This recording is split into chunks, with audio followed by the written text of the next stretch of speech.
मित्रांनो, Excel tuition Goa board या चॅनलमध्ये तुमचं स्वागत आहे. आज आपण महावीर चक्रधारी मेजर भास्कर रॉय हा प्रधान यांच्या पाठावरील प्रश्नोत्तरे सोडवणार आहोत. प्रश्नोत्तरे: खालील उद्गार कोणी व कोणास उद्देशून काढले आहेत ते लिहा. युद्ध नेहमीच अमानुष असते. उत्तर: हे उद्गार लेखकाबरोबरच्या एका सहकार्याने मेजर रॉय यांना उद्देशून म्हटले. 2. अरे असा घायकुतीला येऊ नकोस बाबा. उत्तर: हे उद्गार मेजर रॉयनी कॅप्टन नायरना प्रतिसंदेशात उद्देशून म्हटले. 3. पण तो मात्र परत आला नाही. मेजर रॉय यांनी लेखक प्रधान यांना उद्देशून हे उद्गार काढले. 4. भालो आजचे. तर हे उद्गार लेखक प्रधान यांनी मेजर भास्कर रॉय यांना उद्देशून काढले. 5वा प्रश्न आहे: युद्ध अमानुष आहे हे खरंच, परंतु माणुसकीचा अपूर्व अनुभवही युद्धात येतो हे त्याहूनही खरे. उत्तर आहे: हे उद्गार मेजर भास्कर रॉय यांनी लेखक व त्यांच्याबरोबरच्या सहकाऱ्यांना उद्देशून काढले. 6.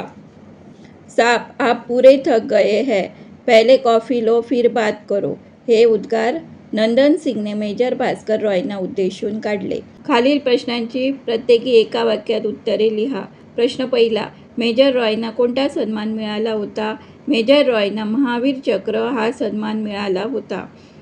प्रश्न दुसरा: मेजर रॉयचे बोलणे ऐकून लेखकाला काय वाटले? उत्तर: मेजर रॉय फार बुद्धिमान आहेत आणि त्यांची निरीक्षण शक्ती खूपच तरल आहे असे त्यांचे बोलणे ऐकल्यावर लेखकाला वाटले. प्रश्न तिसरा: मेजर रॉयची अभिजात विनयशील वृत्ती कोणत्या गोष्टीवरून दिसून येते?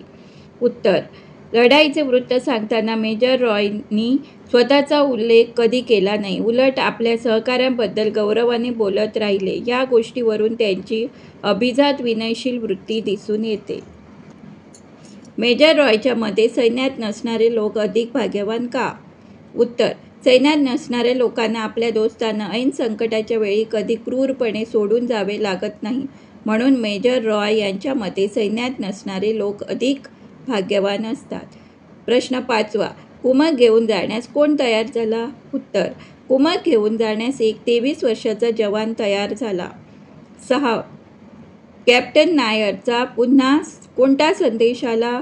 उत्तर: सामान मिळाले, आम्ही पुढे घुसत आहोत, आता कसली काळजी करू नये, असा कॅप्टन नायरचा पुन्हा संदेश आला. प्रश्न 7वा: कॅप्टन नायरना मेजर रॉय यांचा राग का आला? उत्तर: मेजर रॉयनी दुसऱ्यांदा पाठवलेल्या संदेशात कॅप्टन नायरना घायकुतीला येऊ नकोस असे सांगितल्यामुळे त्यांना मेजर रॉय यांचा राग आला.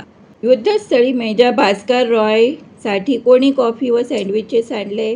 उत्तर: नंदन सिंग वेटरने मेजर भास्कर रॉयसाठी कॉफी व सँडविचेस आणले. प्रश्न 9वा: लेखक मेजर भास्कर रॉयना भेटण्यासाठी कोठे गेले होते? उत्तर: लेखक मेजर भास्कर रॉयना भेटण्यासाठी गोडाजारी या गावाजवळ गेले होते. प्रश्न 10वा: मेजर रॉय साधारण किती उंचीचे असावेत? उत्तर: मेजर रॉय साधारण 5 फूट 6-7 इंच उंचीचे असावेत. प्रश्न 11वा: लेखकाला मेजर रॉयमध्ये कोणती वृत्ती दिसून आली? उत्तर: लेखकाला मेजर रॉयमध्ये अभिजात विनयशील वृत्ती दिसून आली. प्रश्न 12वा: मेजर भास्कर रॉय यांनी कोणत्या रणक्षेत्रावरील अनेक हालचालींचे चित्रमय वर्णन केले? उत्तर: मेजर भास्कर रॉय यांनी छामच्या रणक्षेत्रावरील अनेक हालचालींचे चित्रमय वर्णन केले. प्रश्न 13वा: मेजर भास्कर रॉय यांचे अंतःकरण शरमेने विदीर्ण का झाले होते? उत्तर: बुरेजाल जवळचे एक ठाणे खाली करावे लागल्यामुळे मेजर भास्कर रॉय यांचे अंतःकरण शरमेने विदीर्ण झाले होते.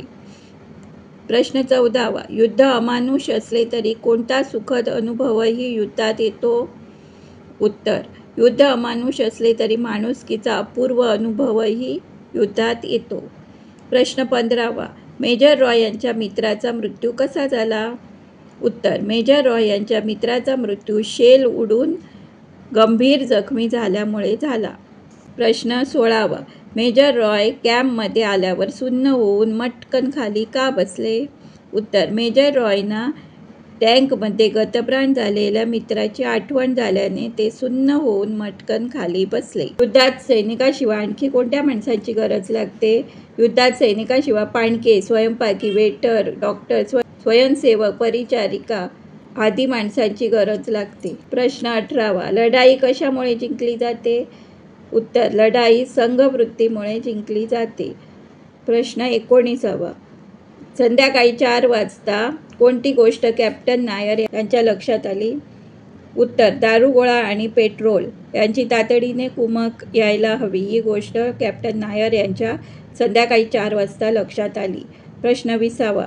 मेजर रॉय यांची चिंता कॅप्टन नायरांच्या कोणत्या संदेशामुळे दूर झाली? उत्तर: सामान मिळाले, आम्ही पुढे सरकत आहोत या संदेशामुळे मेजर रॉय यांची चिंता दूर झाली. हे होते छोटे प्रश्न. मोठ्या प्रश्नासाठी watch part 2 of this video. धन्यवाद.